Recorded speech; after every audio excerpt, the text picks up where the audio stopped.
कभी आपने सोचा है कि हम हर छोटी तकलीफ के लिए डॉक्टर के पास क्यों भागते हैं? सर दर्द हो, दिल टूटे, थकावट हो या एंग्जाइटी, हम दवा ढूंढते हैं। क्यों? क्योंकि कहीं ना कहीं हमने मान लिया है कि हीलिंग बाहर से आएगी, किसी मेडिसिन से, किसी एक्सपर्ट से, किसी मिरेकल से। लेकिन क्या हो अगर मैं आपसे कहूं कि जो ताकत आप बाहर खोज रहे हो वो हमेशा आपके अंदर थी, कि आप अपने शरीर को, अपने माइंड को, अपनी पूरी लाइफ को बदल सकते हो सिर्फ अपने यकीन से। You are the placebo. यही कहती है ये किताब, हमें सिखाती है कि अगर हम अपने बिलीफ सिस्टम को बदल दें, अगर हम अपने थॉट्स और इमोशंस को पूरी तरह से कंट्रोल करना सीख लें, तो ना सिर्फ हमारा दिमाग बल्कि हमारा शरीर भी हमारे कहने पर चलने लगेगा। आज की दुनिया में जहां स्ट्रेस, बीमारी और डर हर घर में घुस चुका है, इस किताब की एक एक बात वैसी है जैसी हर इंसान को जिंदगी में कम से कम एक बार जरूर समझनी चाहिए। इस वीडियो में मैं आपको बताऊंगा इस लाइफ चेंजिंग किताब के 8 सबसे गहरे और जरूरी चैप्टर्स। हर चैप्टर आपकी किसी ना किसी रियल लाइफ प्रॉब्लम को हील करने के लिए है, और हर शब्द इस बात का सबूत है कि ताकत आपके बाहर नहीं, आपके अंदर है। Chapter 1, the science of the placebo, how belief heals the body. You are the placebo की शुरुआत एक बहुत ही जरूरी और चौंकाने वाले कॉन्सेप्ट से होती है कि इंसान की बॉडी सिर्फ दवा से नहीं बल्कि उस दवा पर यकीन से हील होती है। मतलब, अगर आपको यह लगने लगे कि कोई चीज आपको ठीक कर सकती है, तो आपका शरीर उस विश्वास के हिसाब से रिस्पॉन्ड करना शुरू कर देता है, भले ही वो चीज असली दवा हो या सिर्फ एक चीनी की गोली। यह क्यों जरूरी है समझना?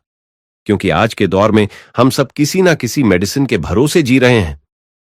नींद नहीं आती, स्लीपिंग पिल, थोड़ा सैड फील किया, एंटी डिप्रेसेंट, थक गए हो, एनर्जी बूस्टर। धीरे धीरे हम अपने शरीर से भरोसा खो चुके हैं और दवा को ही भगवान मान बैठे हैं। लेकिन इस किताब में डॉक्टर जो डिस्पेंजा कहते हैं, अगर हम अपने सोचने का तरीका बदल दें तो शरीर खुद ब खुद बदलने लगता है। एक रिसर्च में मरीजों को 2 हिस्सों में बांटा गया। पहले ग्रुप को असली दवा दी गई और दूसरे को सिर्फ एक नकली गोली, प्लासिबो, जिसे शुगर पिल कहते हैं। मगर दोनों ग्रुप को यही बताया गया कि यह दवा तुम्हारी बीमारी ठीक कर देगी। रिजल्ट चौंकाने वाले थे। जिन्होंने सिर्फ नकली गोली ली थी, उनमें भी वैसी ही रिकवरी दिखी जैसे असली दवा लेने वालों में। क्यों? क्योंकि उन्होंने मान लिया था कि वो ठीक हो जाएंगे और उनके दिमाग ने उस विश्वास को शरीर तक पहुंचा दिया। अब समझते हैं क्या नहीं करना चाहिए। हर छोटी बीमारी के लिए तुरंत दवा पर डिपेंड मत होइए। ये मत सोचिए कि आप खुद कुछ नहीं कर सकते और बाहर से कुछ मैजिकल चीज ही आपको हील करेगी। अपने शरीर को कमजोर और हेल्पलेस मानना छोड़िए। फिर क्या करना चाहिए इस किताब के मुताबिक? अपने विचारों को पावरफुल बनाइए। अपने अंदर यह सोच डालिए कि मैं ठीक हो सकता हूं, मेरे अंदर हीलिंग की ताकत है। जब भी आप मेडिटेशन करें या एफर्मेशंस बोलें, पूरे यकीन के साथ करें, ऐसे जैसे वो चीज ऑलरेडी हो रही है। डॉक्टर जो डिस्पेंजा कहते हैं, आपका दिमाग एक फार्मेसी है और आपका विश्वास सबसे असरदार दवा। वो ये भी बताते हैं कि जब आप किसी चीज पर गहरा विश्वास करते हैं तो आपका ब्रेन केमिकल रिएक्शंस भेजता है, जिससे बॉडी रियल हीलिंग शुरू कर देती है। रियल लाइफ में अपनाने के प्रैक्टिकल टिप्स। पहला, हर दिन 5 मिनट मिरर के सामने खड़े होकर बोलिए, मैं पूरी तरह स्वस्थ हूं। 2, किसी भी दवा को लेते वक्त उसके असर को विजुअलाइज कीजिए। इमेजिन कीजिए कि वो आपको अंदर से ठीक कर रही है। 3, हर बार जब आप नेगेटिव सोचें, क्या होगा अगर मैं ठीक ना हुआ, तुरंत सोच को बदलकर बोलिए, मैं खुद को ठीक कर सकता हूं। इस चैप्टर का सबसे गहरा मैसेज है, दवा से पहले यकीन काम करता है और यकीन की सबसे बड़ी ताकत आपके अंदर है। आपका दिमाग, आपका विश्वास और आपकी भावना, यही आपकी सबसे बड़ी मेडिसिन है। Chapter 2, breaking the habit of being yourself. Doctor Joe Dispenza इस अध्याय में हमें हमारी सबसे बड़ी बंदिश दिखाते हैं, हमारा खुद का बना हुआ पुराना वर्जन। वो कहते हैं कि आपकी पर्सनैलिटी ही आपकी पर्सनल रियलिटी को बनाती है। यानी जैसे आप हर दिन सोचते हैं, महसूस करते हैं, बिहेव करते हैं, वैसी ही आपकी दुनिया बनती जाती है। अगर आपकी सोच वही पुरानी है तो आपकी जिंदगी भी वैसी ही दोहराई जाएगी। चाहे आप कितना भी कंप्लेन कर लें। यह क्यों जरूरी है समझना? क्योंकि बहुत से लोग फ्रस्ट्रेटेड हैं, डिप्रेस्ड हैं, स्टक हैं। वो सोचते हैं कि शायद किस्मत खराब है, लेकिन असल में वो रोज अपने ही पुराने सोच और रिएक्शन को दोहराते रहते हैं। अगर आप अपने पुराने सेल्फ को छोड़ नहीं पा रहे, तो आप नए फ्यूचर की तरफ बढ़ ही नहीं सकते। यही इस अध्याय की सबसे इंपॉर्टेंट लर्निंग है। एक महिला थी जो बचपन से गिल्ट और शेम में जी रही थी। हर बार वही थॉट्स, मैं अच्छी नहीं हूं, मेरे साथ कुछ भी सही नहीं होता। वो बार बार वही नेगेटिव इमोशंस फील करती थी और उसी तरह बिहेव करती थी। पर जब उसने डेली मेडिटेशन और जर्नलिंग शुरू किया और अपने थॉट पैटर्न्स को ऑब्जर्व करना शुरू किया, तो उसके अंदर बदलाव आने लगा। कुछ ही महीनों में उसका डिप्रेशन कम हुआ, कॉन्फिडेंस बढ़ा और धीरे धीरे उसका बिहेवियर और रियलिटी दोनों बदल गए। अब समझते हैं क्या नहीं करना चाहिए। हर रोज वही नेगेटिव थॉट्स को दोहराना, मेरे साथ ही सब बुरा होता है। अपने पुराने बिहेवियर को आइडेंटिटी बना लेना, मैं तो ऐसा ही हूं। खुद को चेंज करने की कोशिश ही ना करना, मैं नहीं बदल सकता। अब क्या करना चाहिए इस किताब के मुताबिक? हर दिन अपने माइंड को चेक करना, क्या मैं वही सोच रहा हूं जो मैं कल सोच रहा था? अपने अंदर एक नया वर्जन इमेजिन करना, एक नया सेल्फ जो ज्यादा कॉन्फिडेंट, पीसफुल और प्रेजेंट है। अपने इमोशंस को भी कॉन्शियसली चूज करना, आज मैं काल्म रहूंगा, अवेयर रहूंगा, थैंकफुल रहूंगा। जो डिस्पेंजा कहते हैं, अगर आप अपनी पर्सनल रियलिटी को बदलना चाहते हैं, तो आपको अपनी पर्सनालिटी को बदलना होगा। मतलब, अगर आप अपना फ्यूचर बदलना चाहते हैं, तो आपको वो इंसान बनना पड़ेगा जो उस नए फ्यूचर को अट्रैक्ट कर सके। रियल लाइफ में अपनाने के प्रैक्टिकल टिप्स। 1. हर सुबह उठते ही 5 मिनट मिरर के सामने बैठिए और अपना नया वर्जन इमेजिन कीजिए। 2. जर्नलिंग शुरू कीजिए, आज मैंने कौन से पुराने हैबिट को ब्रेक किया? तीसरी रात को सोने से पहले एक सवाल खुद से पूछिए, क्या मैं आज थोड़ा बेटर वर्जन बन पाया? चौथी, मेडिटेशन के दौरान ये विजुअलाइजेशन कीजिए, मैं कौन बनना चाहता हूं और क्या मैं वैसा सोच रहा हूं? इस चैप्टर का सबसे गहरा मैसेज है, अगर आप रोज वो वही सोचते रहेंगे जो आप हर दिन सोचते हैं, तो आप वही बने रहेंगे जो आप हमेशा से हैं। तो अगर आपको अपना फ्यूचर बदलना है, तो आपको पहले खुद को बदलना होगा। पुराने सेल्फ को छोड़िए और नए सेल्फ को कॉन्शियसली बनाइए। यही इस अध्याय का सबसे बड़ा मैसेज है। Chapter 3, the biology of change, rewiring your brain. Doctor Joe Dispenza बताते हैं कि हमारा ब्रेन कोई पत्थर नहीं है, वो बदल सकता है, रिवायर्ड हो सकता है, हर दिन, हर पल। यानी आप अपने ब्रेन को नया सोचने, नया महसूस करने और नया एक्सपीरियंस करने की ट्रेनिंग दे सकते हैं। यह साइंस का हिस्सा है। इसे कहते हैं न्यूरोप्लास्टिसिटी। मतलब, आपके न्यूरॉन्स, दिमाग की छोटी छोटी तारें, बार बार एक जैसे थॉट के साथ जुड़ते हैं।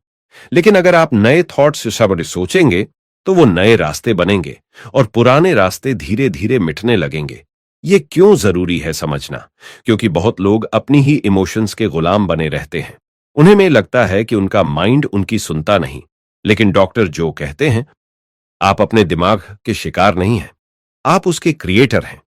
अगर आप अपने माइंड को ट्रेन नहीं करते, तो पुराना माइंड ही आपको बार बार उसी दर्द, उसी चिंता में ले जाएगा।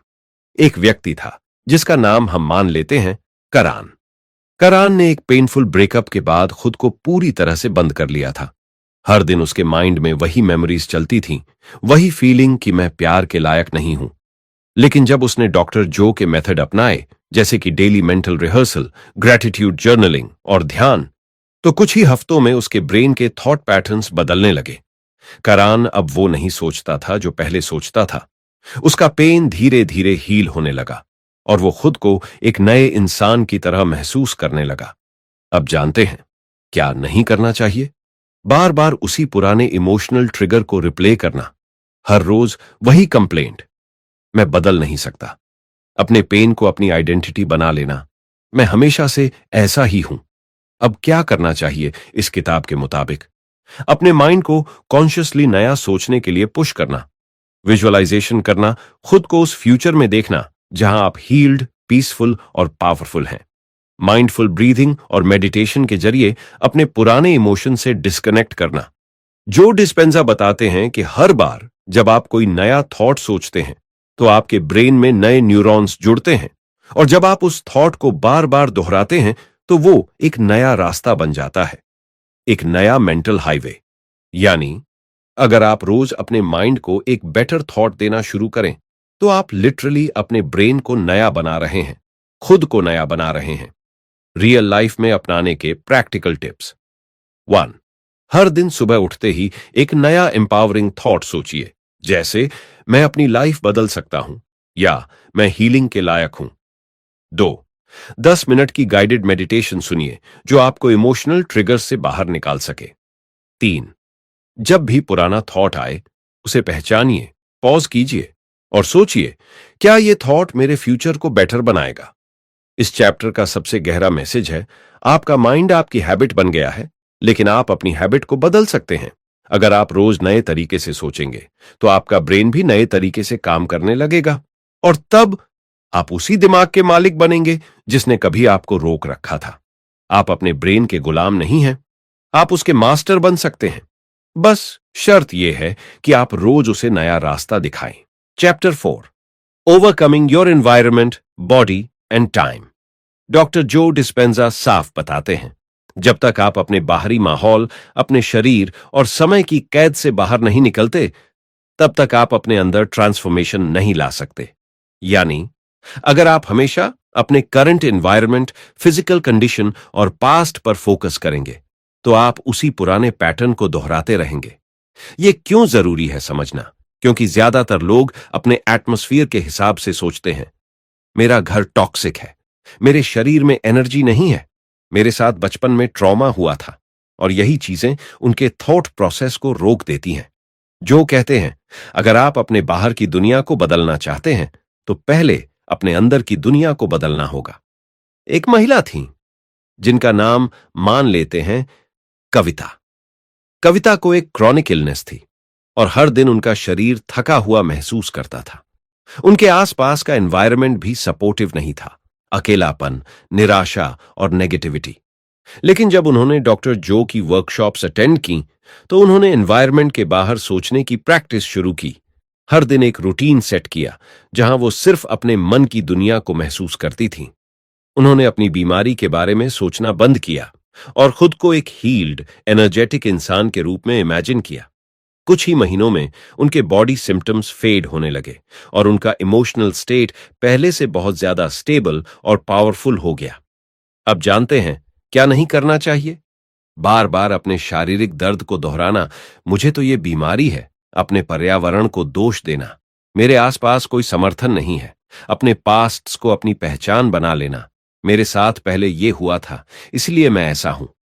अब क्या करना चाहिए इस किताब के मुताबिक?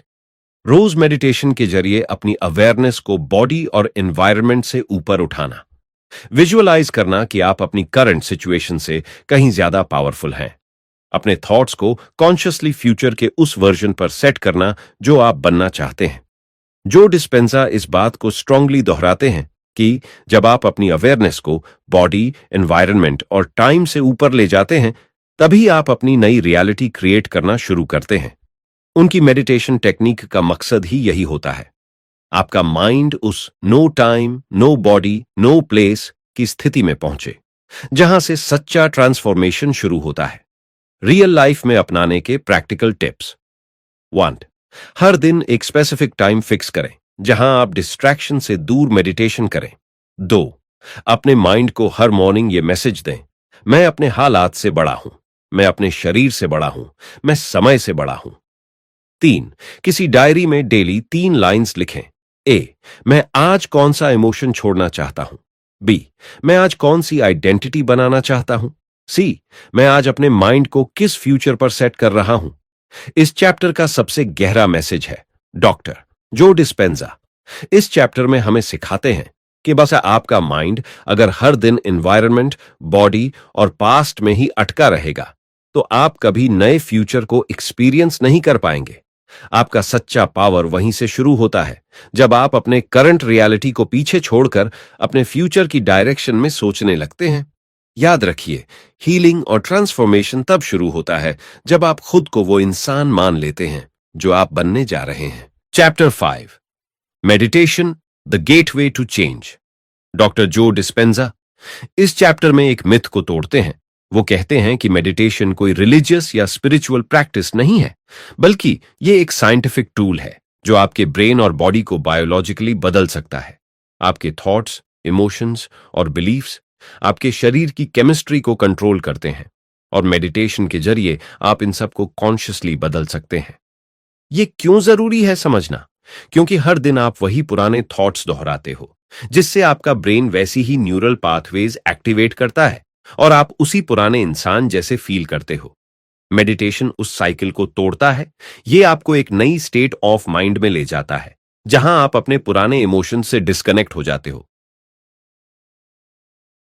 और एक नया आप बनना शुरू करते हो। डॉक्टर जो एक व्यक्ति की बात करते हैं जिसका नाम हम सुरेश मान लेते हैं। सुरेश को सीवियर एंजाइटी और पैनिक अटैक्स होते थे। वो दवाइयां लेता था, लेकिन रिलीफ टेम्पररी होता था। फिर उसने डॉक्टर जो का गाइडेड मेडिटेशन प्रैक्टिस शुरू किया। शुरुआत में उसे मुश्किल हुआ, माइंड बार बार भटकता था, लेकिन हर दिन उसने सिर्फ 20-30 मिनट ध्यान लगाया, फोकस किया अपने ब्रेथ पर और उस फ्यूचर पर जो वो बनना चाहता था। धीरे धीरे उसके थॉट्स शांत होने लगे, पैनिक अटैक्स रेयर हो गए, और एक समय ऐसा आया जब उसने बिना दवाओं के भी खुद को बैलेंस्ड महसूस किया। अब जानते हैं क्या नहीं करना चाहिए। यह सोच लेना कि मेडिटेशन सिर्फ साधु संतों या रिलीजियस लोगों के लिए है। रोज सिर्फ माइंडलेसली बैठ जाना, लेकिन इंटेंशन के बिना। 2 दिन ट्राई करके छोड़ देना, यह मानकर कि मुझसे नहीं होगा। अब क्या करना चाहिए इस किताब के मुताबिक? मेडिटेशन को अपनी डेली लाइफ का हिस्सा बनाना। जैसे आप ब्रशिंग करते हो, एक क्लियर इंटेंशन सेट करना, मैं कौन बनना चाहता हूं। अपने ब्रेथ और थॉट्स पर कॉन्शियस फोकस रखना, ताकि माइंड और बॉडी एक नई फ्रीक्वेंसी पर अलाइन हो जाए। डॉक्टर जो डिस्पेंजा साफ कहते हैं, मेडिटेशन का मतलब दुनिया से कट जाना नहीं है, बल्कि अपने अंदर के सच्चे स्वरूप से जुड़ जाना है। जब आप रोज थोड़े समय के लिए अपनी आंखें बंद करते हैं, तो आप बाहरी दुनिया से हटकर उस इनर इंटेलिजेंस से कनेक्ट होते हो, जो आपकी बॉडी को हील कर सकती है, माइंड को शांत कर सकती है और आपको नई रियलिटी दे सकती है। रियल लाइफ में अपनाने के प्रैक्टिकल टिप्स। 1, हर मॉर्निंग और नाइट 15 से 30 मिनट खुद के लिए रखें, बिना फोन, बिना डिस्ट्रैक्शन, सिर्फ आप और आपका माइंड।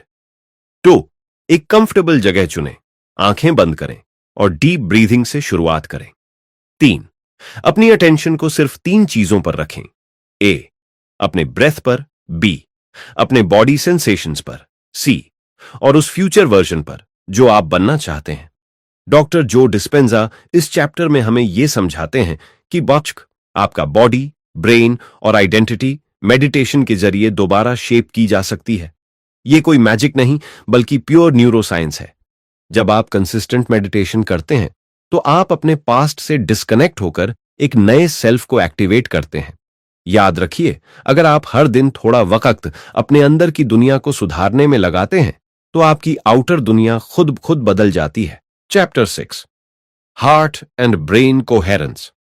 हम मानते हैं कि हीलिंग सिर्फ बॉडी से होती है, लेकिन डॉक्टर जो कहते हैं, सच्ची हीलिंग तब शुरू होती है जब आपका दिल और दिमाग एक ही फ्रीक्वेंसी पर काम करने लगते हैं। हार्ट के पास अपना एक इलेक्ट्रोमैग्नेटिक फील्ड होता है और ब्रेन के पास भी। जब ये दोनों फील्ड्स अलाइनमेंट में होते हैं, तब आपके अंदर एक शांति, एक क्लैरिटी और एक हीलिंग एनर्जी पैदा होती है। यह क्यों जरूरी है समझना? क्योंकि ज्यादातर लोग अपने दिल और दिमाग को अलग अलग डायरेक्शंस में खींचते हैं। दिल कुछ और चाहता है, दिमाग कुछ और सोचता है, और इसी डिस्कनेक्ट की वजह से इमोशनल दर्द, कंफ्यूजन और स्ट्रेस पैदा होता है। जब आप अपने हार्ट और ब्रेन को सिंक करते हैं, तो आपके इमोशंस काम हो जाते हैं, आपके थॉट्स ज्यादा अलाइंड होते हैं और आपकी बॉडी एक नेचुरल हीलिंग स्टेट में आ जाती है। डॉक्टर जो एक महिला की कहानी बताते हैं, जिसे हम अंजाली नाम दे सकते हैं। अंजाली एक दिल टूटने वाले ब्रेकअप से गुजर रही थी। उसके अंदर बहुत इमोशनल पेन था, अकेलापन, रिग्रेट और गुस्सा। वो मेडिटेशन कर रही थी, लेकिन उसका माइंड बार बार पुराने मेमोरीज में चला जाता था। तब उसने हार्ट कोहेरेंस टेक्निक सीखी, जिसमें उसने अपने दिल में ग्रेटिट्यूड, लव और कंपैशन जैसे इमोशंस को महसूस करना शुरू किया। हर सुबह और हर रात वो बस 10 मिनट अपने दिल की धड़कन पर ध्यान देती और ऐसे इमोशंस एक्टिवेट करती जो उसे शांति देते थे।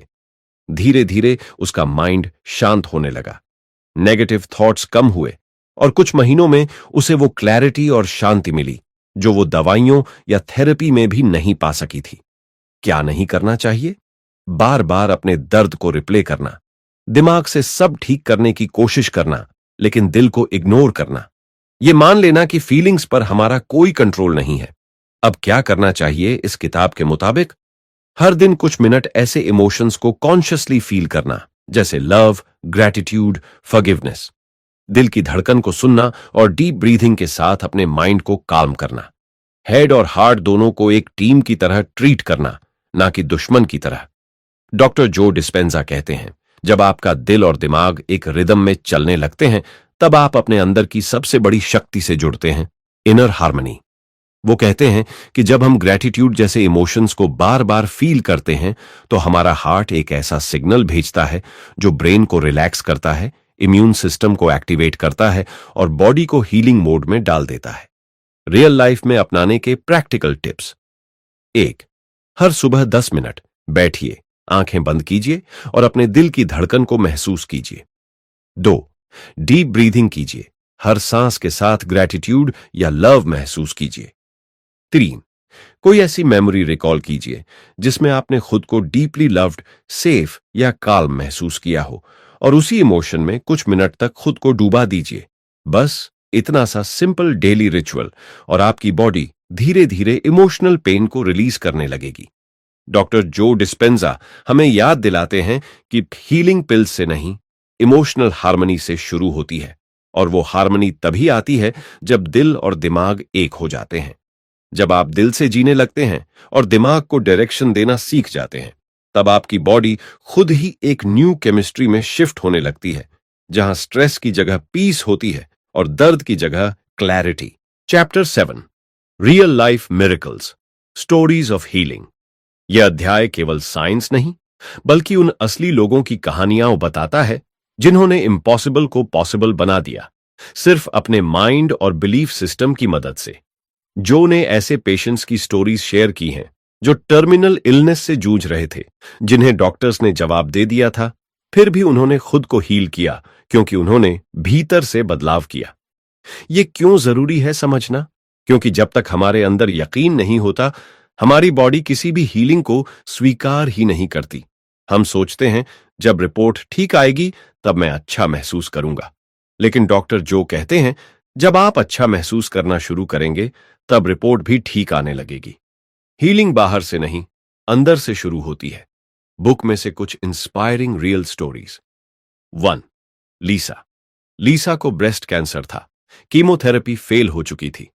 डॉक्टर्स ने कहा प्रिपेयर फॉर द वर्स्ट, लेकिन लिसा ने डॉक्टर जो का वर्कशॉप ज्वाइन किया और खुद को एक नई रियलिटी में इमेजिन करना शुरू किया। हर दिन वो खुद को इमेजिन करती, मैं हेल्थी हूं, कैंसर फ्री हूं, पूरी तरह अलाइव महसूस कर रही हूं। उसने मेडिटेशन के जरिए अपने इमोशंस को शिफ्ट किया, फियर से ग्रैटिट्यूड तक, डाउट से ट्रस्ट तक। कुछ महीनों बाद मेडिकल रिपोर्ट्स ने कंफर्म किया, कैंसर पूरी तरह गायब था। डॉक्टर्स ने कहा इट्स अ मेडिकल मिस्ट्री, लेकिन लिसा जानती थी ये माइंड की शक्ति थी। 2. आदित्य। आदित्य को 7 सालों से क्रोनिक बैक पेन था। हर इलाज करवाया लेकिन कोई आराम नहीं मिला। वो हर समय डर, गुस्से और हारे हुए माइंडसेट में जीता था। जो के एक सेशन में उसने जाना कि पेन सिर्फ बॉडी में नहीं, माइंड में भी रहता है। उसने इमोशनल ट्रिगर्स पहचानना शुरू किया और रोज अपने पुराने थॉट पैटर्न्स को रिप्लेस किया। मैं दर्द में हूं की जगह मैं पावरफुल हूं, मैं टूट चुका हूं की जगह मैं रोज हील हो रहा हूं।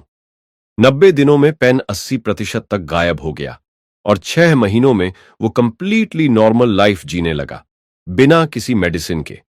क्या नहीं करना चाहिए? डाउट करना कि सिर्फ दूसरे लोग हील कर सकते हैं, रिपोर्ट्स और डॉक्टर्स की बातों को एब्सोल्यूट ट्रूथ मान लेना, सिर्फ बॉडी पर फोकस करना, माइंड को कंप्लीटली इग्नोर करना। अब क्या करना चाहिए इस किताब के मुताबिक? खुद से पूछना, मैं क्या सोच रहा हूं और क्या वही सोच मुझे बीमार बना रही है? माइंड की पावर को छोटा मत समझो, इसे ट्रेन करो, रीवायर करो। डेली मेडिटेशन और विजुअलाइजेशन शुरू करो। खुद को पहले से ही ठीक सोचो। अपने अंदर ग्रैटिट्यूड और फेथ बिल्ड करो। ये हीलिंग की सबसे पावरफुल इमोशंस हैं। डॉक्टर जो डिस्पेंजा कहते हैं, हीलिंग कोई मिरेकल नहीं है, ये एक फॉर्मूला है। और वो फॉर्मूला है clear intention plus elevated emotion equal transformation. Clear intention मतलब आपको क्या चाहिए, ये पूरी क्लैरिटी से जानना। एलिवेटेड इमोशन मतलब उसी फीलिंग को अभी से महसूस करना, जैसे वो ऑलरेडी सच हो गया है। जब आप अपने दिल और दिमाग को उसी फ्रीक्वेंसी पर लाते हैं, तब आपकी बॉडी खुद को नया बना लेती है। रियल लाइफ में अपनाने के प्रैक्टिकल टिप्स। पहली, हर सुबह 15 मिनट का गाइडेड मेडिटेशन करें, जिसमें आप खुद को इमेजिन करें हील्ड, हैप्पी और पावरफुल। दूसरी, ग्रेटफुल नोटन बनाएं। हर दिन 3 ऐसी बातें लिखें जो आपको हील्ड फील कराएं। 3, एक हीलिंग विजन बोर्ड बनाइए और रोज कुछ मिनट उस पर ध्यान केंद्रित कीजिए। चौथा, मैं ठीक हो रहा हूं या मैं हर दिन और ठीक हो रहा हूं जैसे अफर्मेशंस रिपीट करें। डॉक्टर जो डिस्पेंजा इस अध्याय में एक बहुत बड़ा संदेश देते हैं। अगर दूसरों ने खुद को ठीक किया है, तो इसका मतलब ये नहीं कि वो खास थे, बल्कि इसका मतलब ये है कि आप भी ठीक हो सकते हैं। हीलिंग हमारे लिए भी पॉसिबल है। बस जरूरत है अपने विश्वास को बदलने की, अपने इमोशंस को एलिवेट करने की और अपने माइंड को नए तरीके से यूज करने की। Chapter 8, becoming your own placebo. Doctor जो बताते हैं कि प्लेसीबो का मतलब सिर्फ कोई नकली दवा नहीं है, बल्कि वो बिलीफ है जो आपके माइंड में है। और अगर आप उस बिलीफ को खुद जनरेट करना सीख लें, तो आप किसी पिल या डॉक्टर के बिना भी खुद को हील कर सकते हैं। आप खुद को प्लेसीबो बना सकते हैं, एक ऐसी शक्ति जो आपके भीतर ही है। ये क्यों जरूरी है समझना? क्योंकि जब हम बार बार खुद को पावरलेस महसूस करते हैं, तो हम अपना कंट्रोल दुनिया के हाथ में दे देते हैं। हम कहते हैं, जब ये प्रॉब्लम खत्म होगी तब मैं खुश हो जाऊंगा, जब रिपोर्ट ठीक आएगी तब मैं रिलैक्स्ड महसूस करूंगा, जब कोई मेरी मदद करेगा तब मेरी हीलिंग शुरू होगी। लेकिन डॉक्टर जो कहते हैं, जब आप खुद को हीलर मानने लगते हैं, तभी असली हीलिंग शुरू होती है। मरीना को कई सालों से ऑटो इम्यून डिजीज थी। हर रोज बॉडी में थकावट, दर्द और इमोशनल लो महसूस होता था। डॉक्टर्स ने कहा, यह लाइफ लॉन्ग है, बस मैनेज किया जा सकता है। मरीना ने सब ट्राई किया, पिल्स, थेरेपी, डाइट, लेकिन टेम्परेरी रिलीफ मिला। एक दिन उसने डॉक्टर जो का एक वीडियो देखा जिसमें कहा गया था, तुम टूटे हुए नहीं हो, तुम्हें बस अपना विश्वास बदलना है। उसने खुद को प्लेसीबो बनाना शुरू किया। हर सुबह वो 30 मिनट बैठती और इमेजिन करती कि उसकी बॉडी हर सेल से हील हो रही है। हर नाइट वो अपने अंदर एफर्मेशंस दोहराती, मैं हीलर हूं, मेरी बॉडी मेरी सुन रही है। 6 महीने में उसकी रिपोर्ट्स नॉर्मल आने लगीं और आज वो पूरी तरह हेल्थी है, बिना किसी एक्सटर्नल हेल्प के। क्या नहीं करना चाहिए? ये सोचना कि जब तक डॉक्टर कुछ ना कहे तब तक मैं ठीक नहीं हो सकता। माइंड को इग्नोर करके सिर्फ फिजिकल इलाज पर डिपेंड रहना। जिम्मेदारी को दूसरों के ऊपर डालना, हालात, लोग या मेडिकल सिस्टम। अब क्या करना चाहिए इस किताब के मुताबिक? खुद को एक हीलर मानना शुरू करो, ना कि एक विक्टिम। माइंड और बॉडी को रोज कॉन्शियस प्रोग्राम करो। हर दिन अपना रूटीन ऐसा बनाओ जिसमें सेल्फ बिलीफ, विजुअलाइजेशन और मेडिटेशन शामिल हो। फोकस करो उस वर्जन पर जो ऑलरेडी हील्ड है और उसी एनर्जी में जीना शुरू करो। डॉक्टर जो कहते हैं, प्लेसिबो असल में कोई मीठी गोली नहीं है, बल्कि उसके पीछे छिपा विश्वास है। मतलब ये कि शुगर पिल कुछ नहीं करती, हमारा यकीन करता है। तो अगर वही यकीन हम खुद में पैदा कर लें, तो हमें किसी एक्सटर्नल चीज की जरूरत नहीं। आपका ब्रेन और बॉडी दोनों डेली इंस्ट्रक्शंस ले रहे हैं। अब ये आप पर है, क्या आप उन्हें डर और डाउट की इंस्ट्रक्शंस देंगे या हीलिंग और पावर की? रियल लाइफ में अपनाने के practical tips. 1, self healing meditation करें।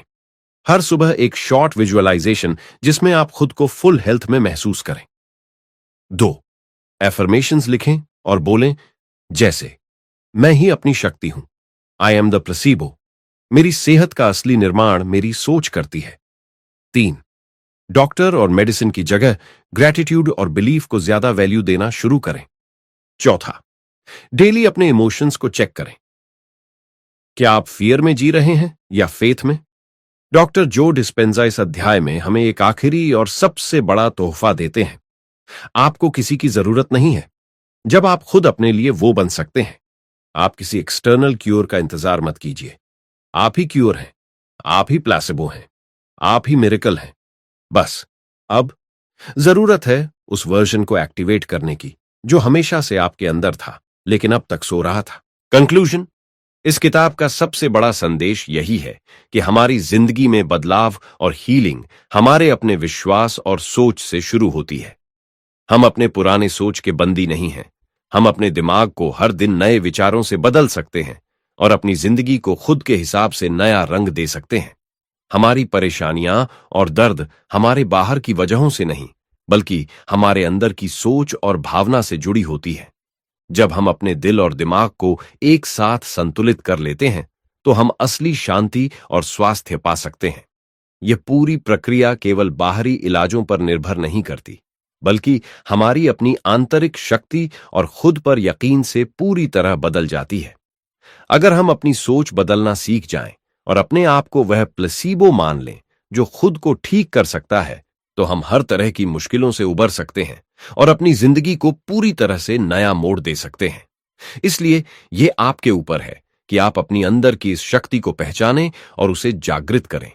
अगर आपको यह वीडियो पसंद आया हो तो कृपया सब्सक्राइब करना न भूलें और डिस्क्रिप्शन में दिए गए लिंक से ई बुक जरूर खरीदें ताकि आप इस ज्ञान को अपनी जिंदगी में सही तरीके से लागू कर सकें।